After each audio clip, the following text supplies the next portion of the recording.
Hello everyone, I'm Quasar and this is Quasar Does Astronomy. Today, we'll be looking at a video from YouTuber Multi-Tom-Tom, who doesn't believe that space is real. Let's see what evidence he brings to the table. What if the Earth is an enclosed system? All the evidence is pointing to this fact. You say all the evidence. Would you mind sharing that with us? Also, it looks like from your image, your firmament's got a few holes in it. Since water is more dense than air, shouldn't it fall down to the Earth and drown all of us?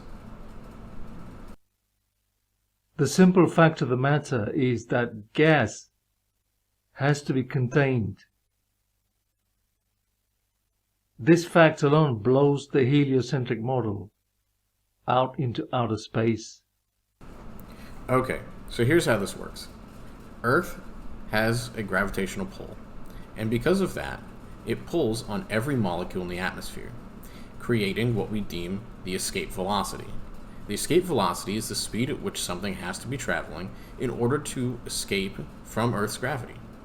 Now, the vast majority of particles in our atmosphere are traveling at much lower velocities than the escape velocity, and so they remain around Earth, trapped in its gravitational field.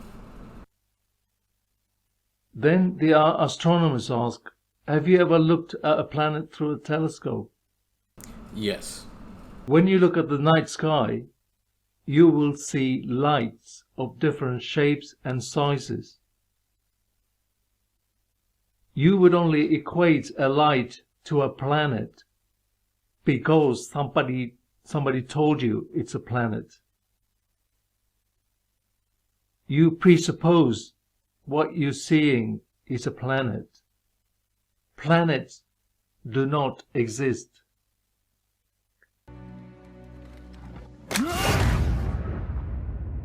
They are simply wandering stars. Okay, good. You know where the term planet comes from.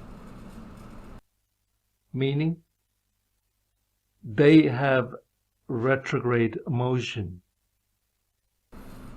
Okay, so maybe you don't understand this as well as I thought.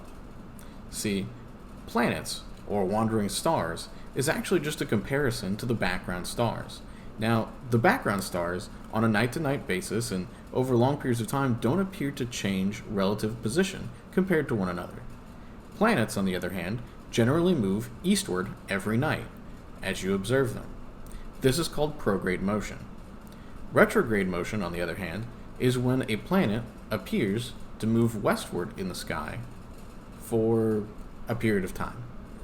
Now, we know that this is because when the Earth passes out a planet in its orbit, the planet appears to move backwards. Now, that's not exactly what's happening, but it's a useful analogy. So, this is what we call retrograde motion. There is absolutely no evidence that these planets are terra firma. Well, if they're not terra firma, then what are they? We are not moving through space. Logic dictates that if we are moving, then we should see different stars and different constellations each night. There is no parallax. We have been observing the same stars for millennia, if not more. But see, that's the thing. We do see stellar parallax. And in the grand scheme of things, we're not really moving that fast. And the stars around us also aren't really moving that fast. And they're moving in the same direction generally that we are. And, of course, space is really big. Space, says the introduction to The Hitchhiker's Guide, is big. Really big. You just won't believe how vastly, hugely, mind-bogglingly big it is. And so on. If you are a rational human being, you must by now accept that the moon landings were one of the biggest psyop by a government in history. Again, I'm going to need you to get to the evidence. If the moon landings were real, then there wouldn't be any discrepancies with film footage and photos. They would be real and would have no flaws. This photo debunks the moon landings. Look at the moon buggy. Look how big it is. Even if they fold it and put it into that contraption, do you think there will be any room for two men? I don't think so. Here is an image of the lunar buggy being loaded into the lunar lander. Now, I've included a link to that picture in the description below if you'd like to check it out. Look at the lander. It looks like it's made of cardboard and tin foil. This wouldn't have been scrutinized this close in the 1960s and 1970s because they didn't have the technology.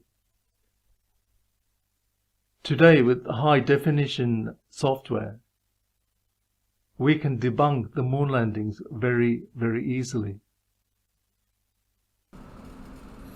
The lunar lander was built out of various materials like aluminum and nickel-based alloys.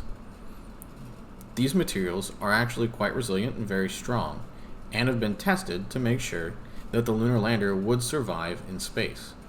Doesn't seem very debunked now, does it? What's wrong with this picture? I'll give you a few seconds to think about it. This is a view of Earth from the cupola of the ISS. It's made of glass. Glass is a big problem in space. They tell us that that space is a dangerous environment because of micrometeorites. They tell us that sand-sized particles of space debris are flying about at breakneck speeds of hundreds of thousands of miles per hour and can destroy man-made vehicles. Yet they have glass in space. This is unbelievable. Okay, so first off, each window of the cupola has shutters that can be closed in case of large fields of meteors or micrometeors, something along those lines. Also, each window is composed of 4 different panes of bulletproof glass, and should any of these windows break, they can always be changed in orbit. Also, the vast vacuum of space will exert tremendous amount of pressure onto this glass. Okay, so right idea, just a little backwards. Space is essentially empty, which means that space isn't exerting any pressure on that window. Now, what is exerting pressure on the window is the atmospheric particles inside of the ISS. And since the ISS is a controlled atmosphere, the scientists and engineers who designed the windows and structure of the ISS knew what the atmospheric pressure would be inside the ISS, and thus could build so that the structure would survive being in space. If you believe in gravity, then the gravitational pull of the Earth is pulling the vehicle one way towards the Earth, and the more powerful gravitational pull of the Sun is pulling it the other way towards the Sun. So Where is the equilibrium? Astronomers actually have a name for the 5 points where the Sun and Earth's gravitational pull is equivalent. These are referred to as the Lagrangian points, and I've included a diagram here that you can see and will be linked down in the description below. This is complete horseradish. Then some people quite rightly ask, why would the space agencies, therefore the governments, spend so much money on deceiving the world? Why would they do this? That is a valid point. That is a good question and deserves an answer. No national conflict in outer space as yet. Its hazards are hostile to us all. Its conquest deserves the best of all mankind. We choose to go to the moon. We choose to go to the moon.